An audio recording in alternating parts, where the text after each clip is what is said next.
And so what we're going to do today, I'll be sharing with you a little bit from my research project on women in world Christianity, but then I'm going to turn it over to a friend and colleague of the center, Reverend Cindy Wu, who will take the second half of our lunch forum. I'm going to give you the global perspective. She's going to give you the local perspective. And I'll just introduce her now so we have a nice seamless transition.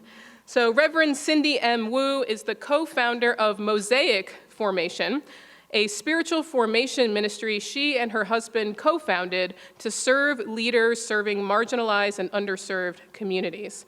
Cindy obtained her Master of Arts in Religion from Gordon-Conwell Theological Seminary in 2011, where her focus was on global Christianity and world mission. She was honored to co-author a book with Todd Johnson, Our Global Families, Christians Embracing Common Identity in a Changing World. She is also engaged in Refugee, Welcome, and the author of A Better Country, Embracing the Refugees in Our Midst. So I will kick us off today, and then in about 15 minutes or so, turn it over to Reverend Cindy. So in the next 15 minutes, I'm going to say a lot in the next 15 minutes. This could easily be an hour just on women in world Christianity. So there's 2.6 billion Christians in the world, and most of them are women. So there's a lot that could be said about women in world Christianity. But there's one thing I want to make sure we understand is, have you heard of this notion that Christianity has shifted to the global south, right? I think anyone at Gordon-Conwell surely must have heard, right, that Christianity has shifted to the global south. There are now more Christians in Asia, Africa, and Latin America than there are in Europe and North America. But I want to start by saying there would be no shift of Christianity to the global south if it weren't for women. And that's the piece of the story that doesn't often get told. People tell church history without women. They tell the story of the shift of global Christianity without women, but that's an incomplete story. So I did this research project, Women in World Christianity, and I have a book coming out on it, which is what Dr. Johnson thinks all of this is about, is this book, but it's not. It's actually all about this book that's actually out, which you can purchase, by the way, at the table in the back if you're interested. So the Women in World Christianity project resulted in this textbook, Women in World Christianity, Building and Sustaining a Global Movement, which takes continental perspectives, so women in Asia, Africa, Latin America, Oceania, traditions, Catholic women, Orthodox, Protestant, Pentecostal, so on and so forth, and then certain topics that relate to women in world Christianity: gender-based violence, ecological activism, theological education, and women in peace-building work around the world. So where this starts for me is the United Nations Human Development Report in 2019. I know you all read this report, and were as eager to read it as I was when it came out in 2019. And one of the main findings of the report was that nowhere in the world do women have complete equality with men. Nowhere. This was rather shocking for me to read in the United Nations Human Development Report. There's nowhere in the world where women have achieved complete equality with men. If current progress continues, the report said, it'll take 202 years for women to be equal. Not in my lifetime, not in my kids' lifetime. That's pretty remarkable, 202, what's going on? Well, they said that progress on gender equality is slowing as women attain some of the easier markers of progress, like primary education. So great, fewer women are dying in childbirth, that's a good thing. More women are gaining secondary education, that's a good thing. But those are kind of the easy things. What about becoming members of parliaments, or becoming CEOs, or becoming heads of organizations, or any number of kind of those positions up the ladder? There are still comparatively few women to be found. So thinking of this from a global Christianity perspective, I thought about Dr. Dana Roberts' article in the International Bulletin of Mission Research from 2006, which was titled World Christianity as a Women's Movement. And she asked the question, what would the study of Christianity in Asia, Africa, and Latin America look like if scholars put women into the center of their research? Not the margins, or not absent altogether, which is more so the case. And so she gave two supporting arguments to this question, or this thesis, that world Christianity is majority female, And then she gave gender-based reasons for conversion, that men and women have converted to Christianity over church history for different reasons, right? There are gendered reasons. There are reasons why women join the church, and there are different reasons, often, why men join churches. So in this article, though, she made the statement, world Christianity is majority female, and then she said, we have no data to back that up. And I took that as a personal challenge. It's like, I'm gonna do it, because I have all that misplaced enthusiasm and belief in myself. Okay, so I launched this Women in World Christianity project, and indeed found that Christianity is majority female everywhere in the world. And the photos that you see in this presentation, these are actual Christian women around the world. These are not stock photos from wherever, These are actual Christian women actually doing things in the world. So global Christianity is indeed a women's movement, not just because they make up the majority of churches around the world, but they're also the most active members of churches around the world and appear to be utterly critical for the continuation of the Christian faith into the future. So let's look at some of the data.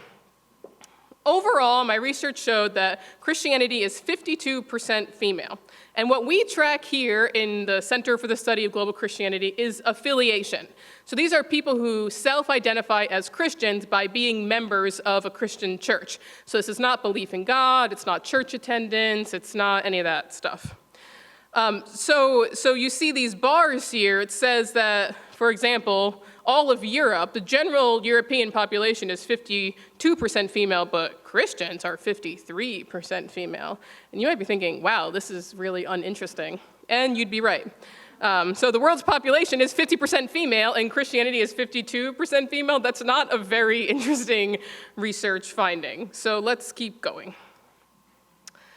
So when you look at the countries that report the highest percent Christian female, the countries with the most Christians, which are listed here and highlighted, you find that in most of these countries, women only make up 1% to 4% more of the churches than the general population. So for example, the Brazilian population is 51% female and Christians are 52% female. Again, this is not very interesting. So I got money to do this and wrote a book about it, and you're like, wow, this is gonna be the most boring book ever. The countries with the highest percent Christian female are all over the world. So these are the countries that represented the highest percent Christian female. The highest were in Israel, Mongolia, and Estonia, which all were 63% female. Okay, now think of what you know about all the churches you've ever been in your life. If you could think about the gender makeup of them, they're probably more than 52% female, I'm gonna imagine. So don't you think these figures should be higher, right? That's what I thought going into this. I thought something's not right. Okay, well, something isn't right, because there's a chronic lack of data on gender in world Christianity mission. Chronic.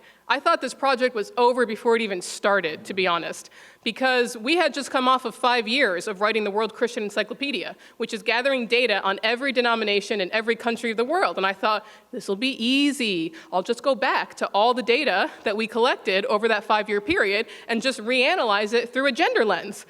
Peter Crossing is our data analyst, and he's here and he's laughing because he was here when I had these very low moments. And I thought, it'll be easy. When you ever say it'll be easy in research, you know you're doomed. And so we went back to those data looking for the gender variable, and it just wasn't there. Wasn't there.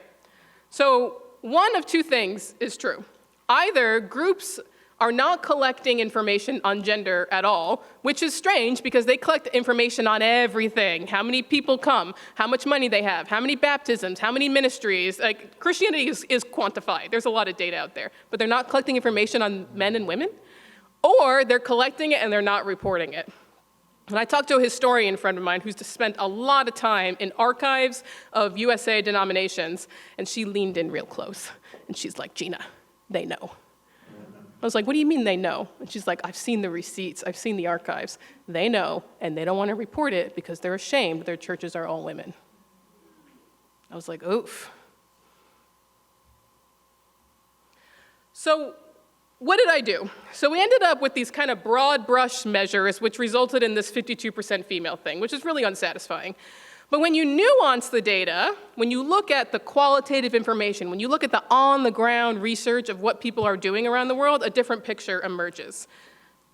So we know when you nuance the data, when you get out of that 30,000-foot view I just gave you, and you look at Africa, for example, one of the most common refrains about African Christianity is that the church is majority female.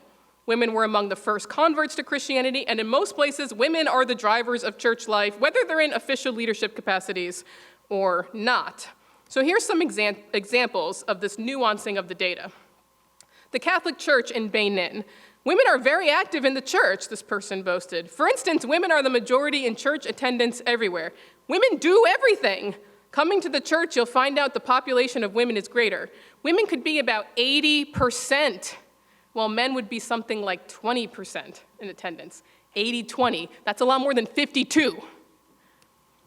Burkina Faso, the International Center for Evangelism. This one informant said about 90% of their church members are women. And not only did they make that quantitative statement, they made a qualitative statement and said they are far more dynamic than the men. Whoa. What about South Korea and China? Protestantism in Korea is majority female. We did get data from the Presbyterian Church in Korea, Tonghab, which is the 4th largest denomination in the country and the 2nd largest Protestant denomination, 70% female. One of the most common refrains about the Chinese house church movement in the 20th century was that it was mostly women. There wouldn't be a Chinese house church movement if it weren't for women. And a very famous 2007 survey of religion in China reported that Protestantism in China was 72% female. Okay, so there's stuff going on here that needs to be teased out. And I'll actually be doing a second round of the Women in World Christianity Project next academic year to get at these data and get more satisfying on-the-ground grassroots information so we can say with certainty that these larger percentages are true. So I'm really excited about that. A year from now, you'll have an update on that. Okay, so what are women doing in churches? So we did a survey available in many different languages. We did it online because COVID destroyed our in-person stuff that we were going to do in 2020. And we asked people a series of questions about who they think does certain things in their church, right? So here's the first set of questions, which is, how do you think the chances are of women and men when it comes to getting a certain position in your church? So we asked about all kinds of things: senior head pastor, associate pastor, deacon, admin assistant, elder, youth pastor, janitor, intercessor, worship leader, evangelist, small group leader. We asked 17 different things. And the blue shows that people thought men had a better chance of getting that position, and the orange thought that women had a better chance of getting it, and the green was equal chance. So the thing that jumps out to me about this is there's a lot of green on this graph. So in general, with some exceptions, the top line is senior pastor. Most people think senior pastor should be a man, or it's easier, I should say that. It's easier for a man to get the position of a senior pastor over a woman. But there was a lot of green here, and I thought, well, this is quite encouraging, right? Like, men and women have equal chances to do quite a lot in churches. But then we asked who actually does these things in their church, and a very different picture emerged. So while people thought that men and women had more or less an equal opportunity to do most things, they weren't doing most things, right? So the only positions where people thought, where women were doing it more than men was administrative assistants, children's Sunday school teachers, and intercessors. Is this what we think about women in our churches? You know, that these positions are relegated for them? Sorry, we just had the second round of surprise for Dr. Johnson, which is his daughters just flew in from Minnesota. So we're very excited to have the whole Johnson clan is here today, and we just can't be more excited. Sorry, the whole Johnson family is here. So this data here is global. when we look at a more regional perspective, in Latin America, for example, the only position where women were more likely to serve than men was children's Sunday school teacher. The only one. So women are facing all kinds of obstacles, and one of them is a perception obstacle. Because we think, yeah, of course, women can do anything. But there are structural barriers in place that prevent women from being able to do everything, even if you think they should be able to do everything. I'm glad that you think women should be able to do everything. Great, that's a great place to start. But now we have to dismantle the structures that prevent them from being able to do everything. So I'm going to end, before I turn it over to Cindy, with some wisdom from women around the world. Elsa Tamez in Mexico. Women must vehemently reclaim and affirm their right to be considered created in the image and likeness of God. This is the starting point. Philomena Mwara from Kenya. The church in Africa has a feminine face and owes much of its tremendous growth to the agency of women. Don't talk about African Christianity without talking about women. Emeline Dekoikoi from the Philippines. The main concern of women is not merely a demand for more positions and equal opportunity in the church. It's more than that. It's a struggle to recognize women's theological and spiritual contribution as an integral part to the church's prophetic ministry in the world, not a marginal part, an integral part. And the last one, Emi Francis O from Fiji. The goal is not reverse discrimination, women dominating men, but a new heaven and a new earth taking hold with no one being dominated or subordinated, each participating according to their gifts in genuine mutuality. That's what women are looking for. So now we're going to turn it over, after you get that 30,000-foot view, and now get a local view from Reverend Cindy Wu. Let's give Gina a warm round of applause. I'm very honored to be here this afternoon, and Dr. Gina Zurlo, your voice and your work is so important, so vital to the church. So thank you so much for everything that you are doing and bringing to us. And it's also a tremendous honor to be here on this occasion of honoring my colleague and mentor, Dr. Todd Johnson. He was instrumental in my life while I was here at Gordon-Conwell 2008 to 2011, and I would go so far as to say that some of the impact that he's had on my life has changed the trajectory of my life. So, Dr. Todd Johnson, thank you so much. Well, I'm here today to talk to you about refugees, specifically welcoming refugees. I've had the pleasure of being engaged in refugee welcome over the past decade, and so I just want to share with you some of the simple facts about the crisis, but specifically ways that you can get involved in your local context. So to give you an idea of the scope of the current refugee crisis, the United Nations has identified that over 100 million people are forcibly displaced by conflict and war. And this number is the largest in human history. It is catastrophic. It is the largest humanitarian crisis in the world.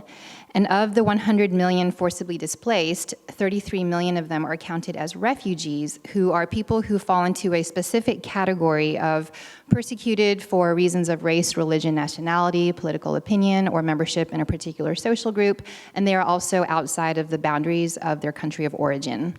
So I don't have time today to get into the nitty-gritty of refugee crisis, resettlement, and everything, but I really want to focus on God's heart for the crisis and how you can get involved in your local context. And to that end, I'm just going to share with you some of the ways that I feel very blessed and very honored that God has opened up opportunities for me to serve in some specific ways. And the first is in collaboration. I lead something called the Refugee Ministry Network of Houston. Houston is one of the top resettlement cities in the United States. We have been resettling refugees for a very long time, since the late 1970s, and we are currently one of the top resettlement areas for Afghans. And so we have in recent years received quite a large influx of Afghans. The Refugee Ministry Network is an informal coalition of refugee-focused organizations and leaders. We organize and mobilization and prayer events, so events that invite pastors and prayer coordinators and leaders to come learn how they can get involved in the city of Houston. And something that I'm really excited about is that next month we're coordinating a 15-hour day of prayer, 15 one-hour time slots where different organizations will be leading a block of prayer. The organization that I work for now, the ministry that my husband and I co-founded, is called Mosaic Formation, and my connection with the Refugee Ministry Network of Houston is that we provide soul care for the leaders involved in the network. So collaboration is one way that I feel very blessed to be involved, and the other is hospitality. I sit on the board of a transitional residential ministry for refugee women and children called Abba's House of Welcome. We provide a soft landing for women and children when they come to Houston. These are usually widows with their children who come live at Abba's house for 4 to 6 weeks, and there's volunteers who take care of them. We have a house family that runs the property. And so Abba's House of Welcome has a garden and a farm. It's very therapeutic. It's just a beautiful place for refugees to feel welcomed and have a soft landing before they are a little more independent. I also am involved in empowerment. Ride with Refugees is a program that I started in Houston last year, and Ride with Refugees is a community ride through one of the densest and one of the most populated refugee communities in the entire country. This part of town doesn't have really great biking lanes, but yet refugees are expected to have transportation to go to ESL, to go to work. If they get bikes, they're often stolen easily. And so we wanted to promote mobility for refugees and bring awareness to some of the mobility issues in this area. So we partnered with community organizations, with the Houston Police Department, some politicians, community organizers, and we did a 7-mile slow ride through the neighborhood of Gulfton and had an activity fair to introduce the residents of the neighborhood, which are largely refugees, to the types of social services that they can avail themselves of. And as an expansion project to Ride with Refugees this spring, I've been teaching refugee women, Afghan women, to ride bikes. And that's been really fun. Some of them kind of knew, some of them didn't know at all. And so obviously we were so thrilled when some of the women actually learned how to ride bikes. And they were so enthusiastic. They really viewed something as simple as bike riding as empowerment so they can have some independence and mobility. I don't know if some of y'all saw me earlier. I'm wearing a cast on my arm or like a sling because I actually fell off my bike 3 weeks ago and I dislocated my elbow. So on the very last day of our lesson with women, I showed up and they were like, "What happened?" And I was like, "I fell off my bike," but that should not dissuade you from biking. So that's just been such a joy. So besides empowerment, advocacy, something that I have had the pleasure of doing over the years is just calling and emailing your local representatives and speaking out on behalf of refugees and immigrants. Something that really matters a lot to me is called the Afghan Adjustment Act. A lot of the Afghans that were evacuated from Kabul in August of 2021, that fall, came to Houston on something called humanitarian parole, which is a temporary life-saving measure, but they were not granted the status that most refugees get for legal residence in the United States. So their lives are in limbo, and so there's an organization called the National Immigration Forum. I recommend that you follow them to just get updates. And they had a convening in Washington, D.C., so I went this past November and met with the staff of Senators Ted Cruz and John Cornyn to advocate on behalf of Afghans in my community. And that was really powerful just because I learned a lot. I saw how people involved in the business sectors and in law enforcement and in faith communities were all very supportive of some of the same measures. Another way you can get involved, and I'm starting to feel like maybe I'm a little stretched very thin, but I'm also involved in prayer. I'm the new prayer coordinator for something called the Refugee Highway Partnership North America. It is a network of Christ followers who seek to mobilize and advocate for refugees. The RHPNA hosts roundtables. There's a regional roundtable. There might be one here in this area sometime in the fall, but we also have continental roundtables every other year where we convene practitioners and thought leaders on how we can do best practices to welcome refugees. So we meet every Thursday, 11 Central, for half an hour of prayer. So that is a really simple way that you can get involved in your local context to care for refugees. Finally, I want to mention this book that I wrote called A Better Country, Embracing the Refugees in Our Midst. This is education. So education and formation. This book contains data on the refugee crisis, biblical, theological teaching, and then also space for personal reflection, because more than just head knowledge about the crisis, more than just how to do things, my desire with the book is that you are deepening your relationship with God and experiencing more of the empowerment of the Holy Spirit while you are serving refugees. And the story behind this book is that I actually wrote this book when I was at Gordon-Conwell in 2011. It was my thesis for my MAR degree. And my advisor on that project was Dr. Todd Johnson. So when I wrote this workbook, it was for my degree and it was for a grade. And it was for an audience of one, Dr. Johnson. And when I graduated from Gordon-Conwell in 2011, around 2015, when the Syrian refugee crisis was in the news, my husband said, "Why don't you try to get that study published?" And so I did, and with a lot of encouragement from Dr. Johnson. And so that became the first edition of the book. And I recently, last fall, published the second because I didn't include as much of the formation practices in the first edition. So this book was written in Building D down the hill here at Gordon-Conwell. And it's appropriate for small group studies, youth groups. And all proceeds from this book do go to refugee causes. Oh, and I always make a plug, I'm sorry, a little mom brag here, but my 15-year-old son did the cover art for this workbook, so it's very meaningful to me. It emulates the Rublev icon of the Holy Trinity, if you've seen that before. Hi, Rob, Antonucci. So I just want to close with a scripture that has been very meaningful to me as I work with refugees. I'm very grateful that the call to welcome refugees really started here at Gordon-Conwell. I took a class at BU through the BTI with Dr. Dana Robert, and we were learning about Christianity in Latin America, Asia, and Africa. And she assigned the book Blood Brothers by Elias Shakur for that class, and it was about a Palestinian Christian who was a refugee. And I'm just going to admit that at that time, I didn't know Palestinians were Christian, because growing up, I had one image, and that was PLO. And that was the only narrative I had of any Palestinian. And so that book really challenged my presuppositions and prejudices.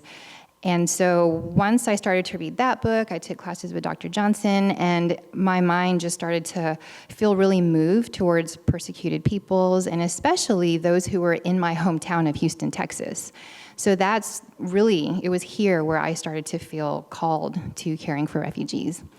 But here's a scripture that God has really used in my life. It comes from Hebrews chapter 11, and it opens up all these people, and it has referred previously in this chapter to Abel, Enoch, Abraham, and Sarah. These were still living by faith when they died. They did not receive the things promised. They only saw them and welcomed them from a distance, admitting that they were foreigners and strangers on earth. People who say such things show that they are looking for a country of their own. If they had been thinking of the country they had left, they would have had opportunity to return. Instead, they were longing for a better country, a heavenly one. Therefore, God is not ashamed to be their God, for he has prepared a city for them. A Better Country, is the name of the book that I wrote, and my hope for the United States, my hope is that we will be a better country for welcoming refugees. Refugees are seeking a better country for safety and for life. And as Christians who are sojourners and pilgrims on earth, we too are seeking a better country. No place on earth should feel utterly comfortable to you, because as believers, this world is not our own. And so as I think about our kinship with refugees, it is this scripture that really comes to mind. And I'll just end with the new work that I'm involved in. I'm not as directly involved in mobilization in Houston as I used to be. I used to work for a nonprofit that did that specifically, training volunteers. But the new ministry that I run with my husband is called Mosaic Formation, and we do serve leaders in underserved and marginalized contexts, including refugees and refugee leaders.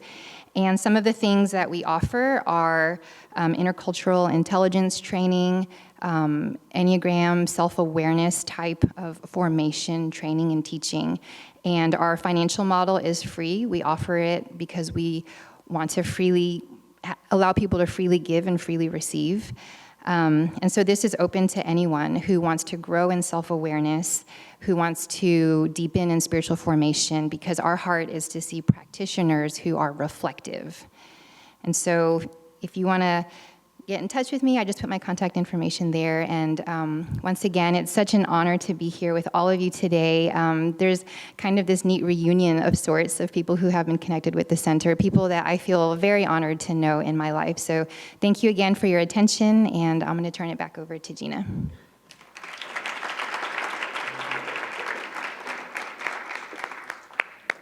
Thank you, Cindy. So we will open it up for questions and discussion now. Do we have a roaming mic? I don't know if we do. We do. We have a roaming mic. So if you have a question or a conversation starter, be happy to. I didn't plant a starter, as you're supposed to do in these kinds of events. Anyone have a question?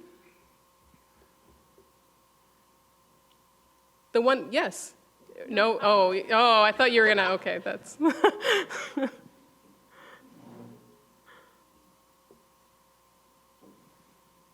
Okay, Kat. No, here first. No, go ahead. For both either I or Cindy, or anyone else, or Dr. Johnson. Question for anyone. I was just wondering if there was going to be any classes that you will share more about what you shared at chapel today. Just to open doors and provide opportunities for just an awareness within our community here.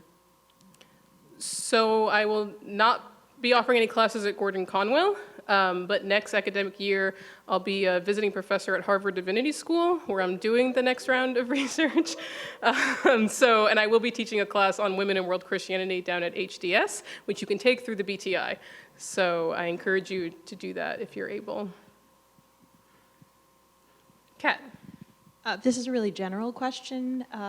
You mentioned the need for systemic barriers to be removed in all of these aspects where there's inequity in gender, in terms of like church life and spiritual formation. Did anyone that you interviewed, did they give any recommendations for either where to start or what particularly, what systemic barriers can be, maybe like low-hanging fruit? Yeah. Okay, so I should clarify, I did not do qualitative interviews for this. Those were quotes from other people. But I think a lot of people are working on trying to address those systemic issues, and some of them are interpretation of Scripture is a barrier. Certain texts that we all know that are interpreted in ways that prevent women from accessing certain spaces in churches. So interpretation of text. Tradition continues to be a systemic issue of, we've always done it this way, so therefore we're always going to do it that way. Culture is, I don't want to say culture is a problem, because there are cultural expectations of gendered roles in society that keep men and women in different spheres. And sometimes that's more pronounced in other cultures than in others, like in some cultures where women have no public opportunities in any sphere, right? Only the private sphere. Theological education, there's a ton of systemic problems there of women accessing theological education. I included a chapter on theological education in the book, and there's no data. There's just no global data of where women can get theological education, if they can get it, Can they take all the same classes as men? Are there women professors? All that. So there's just a lack of data there, and there's a lot of obstacles there. So I think there's all kinds of systemic issues. But I want to give one example of how do you address a systemic issue? I think we hear that, and I'm not an expert in this whatsoever. And when I talk off script, I tend to say things I regret later. So, so I'll give you a little example. I was attending a church once, and I noticed that they had male pastors. It was a complementarian church, and you're probably all thinking, why was she there? So it was a complementarian church, and we had male pastors and male elders. And I noticed every Sunday when they did the offering and they passed the plate, that it was men passing the plate. And then they would pass all the plates, and then they'd hand all the money to a woman in the back. I was like, what's going on here? How come, and this was years I went to this church, how come men are collecting the money, but there was a woman in the back counting it? And so I asked one of the elders one day, I was like, hey, how come women don't collect the offering? And he looked at me like I had two heads. He's like, we've just always done it that way. I was like, do you think you could do it another way? And he was like, we'll discuss. It was like a big deal, we had to discuss. And then with January 1st, the first church meeting of the next year, there were 2 men and 2 women collecting the offering. And I thought, it's not a big deal, right? But it was for those women, because they got to serve in a public way that they never had before, and they were so happy to take the offering. And there wasn't a theological reason why you can't take the offering, why you can't hand women money, right? And just like that little thing, you noticed it, and you think about it, and you prioritize it, and then you do something about it, and you have a conversation about it. And when you think of systemic issues are huge, right? And we can't all just go to the top and take down patriarchies. Sometimes you got to work from the bottom and kind of work your way up a systemic issue. And I think we can all do that. That feels doable, right? Just have a conversation and see what happens. Yeah, Firuza.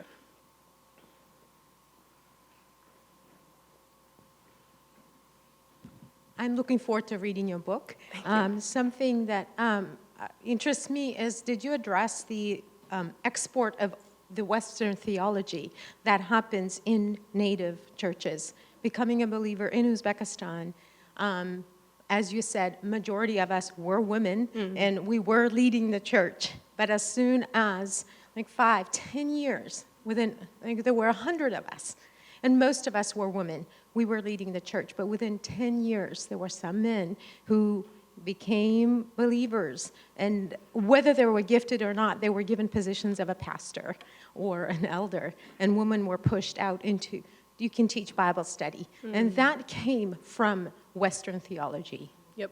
Because they were sending men to theological institutes to get there, but not women. Yep. It's very rare for a woman, as you said, to go and study because they are not recognized as capable. But they still continue to preach. But you're not a pastor, but you can preach. Right. You can't be a pastor, but you can teach. Yep. And so was that addressed, or are you planning on addressing that? It was everywhere throughout the book. Yeah. It was a common theme of the arrival of Western Christianity to places around the world. Both helped and hindered women. And that's just it's the ugly underbelly of the Western missionary movement, is that culture came with it. And the gendered expectations of the West came into other cultures and societies where women had high status, where women could do things. But then Western Christians told those women they couldn't do those things anymore. Or they broke up families, or, took men who were low and made them high, but not in the good reversal way I talked about before, in a bad reversal way. Just giving men opportunities just from the basic fact because they're men, not based on gifting or talent or skill or anything like that. So that is a very common theme in the history of Christianity. And that is still happening today, by the way. This is not just a thing of the past. We still have the exportation of Western theology and Western gendered roles into other places around the world that's hurting women. So this is that doesn't really get talked a lot about, I don't think. If you think of any of the mission classes you've taken, is anyone nuancing the gendered perspectives of mission in your mission classes? I'll just leave that hanging. Yes. I have a question that perhaps is for Yeah, Cindy, and it perhaps has something to do with cultural transformation. I graduated from high school in Houston, Texas, over 40 years ago, and so I'm actually very pleasantly surprised that Houston is seemingly so welcoming to refugees. Maybe that's not true of all of it. Maybe there's some obstacles there to overcome. It's certainly a large port city that people don't always recognize. But can you speak a little bit about whether there's been some sort of cultural transformation of Houston, Texas, that would make it so welcoming to refugees? Well, my first question is, which high school did you graduate from? I just have to know. St. John's. Okay, I went to Bel Air, so we were somewhat rivals. I would just say the Kinder Institute at Rice University has conducted the longest longitudinal study of, yes, Stephen Klein. Oh, yes, so Dr. Stephen Kleinberg, who is retiring soon, they've connected studies on immigration in Houston, and what he states is that Houston is 30 years ahead of the country in terms of immigration flows. Texas is 15 years, and so when we want to look at immigration, you have to study the city of Houston. So all I can say is that there's so many immigrants in Houston that I think it really lends itself to being welcoming. I know that's not true of every place that has immigrants, but there's something about Houston. I haven't really put my finger on it. All I know is that when I meet refugees, they tell me how much they love Houston. And I say, even like the weather and the traffic, and they're like, oh yes, I love the weather. I'm like, really? I mean, like they just love it so much that they're willing to forgive our weather and our traffic. But there is a very welcoming spirit in the city. We've been able to somehow escape major racial rioting compared to some really large, cities in the nation. So there's just a lot of people that have an immigrant background. We welcomed high numbers of the Vietnamese, the quote-unquote boat people, after Vietnam and Cambodia. And so that was an early legacy in the city that I think somehow has just persisted.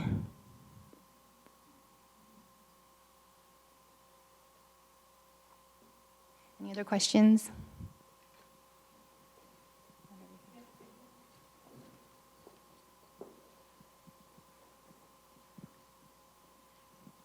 I know you might not have an answer to this question, but as the second generation immigrant from New York City, I have to ask the question, what are the major trends that you see in the attitudes of people, Christ followers within your city and within your churches that allow the welcoming of alien people, alien citizens or alien residents of our country so readily possible? What are some, just off the top of your head, some trends or some things that Houston has that the rest of the country can learn from?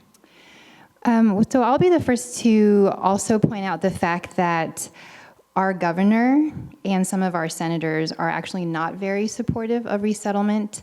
So there is, I'm not speaking like that we are categorically welcoming in the city of Houston, but having worked for a nonprofit that mobilized the largest number of Christian volunteers in the city of Houston to do any single activity, which was welcoming refugees, I will say that education is a huge piece.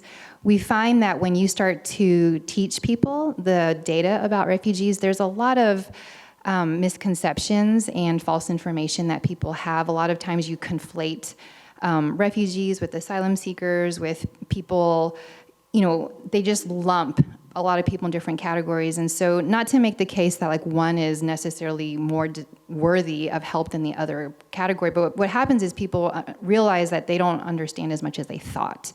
A lot of what they knew about refugees comes from the media.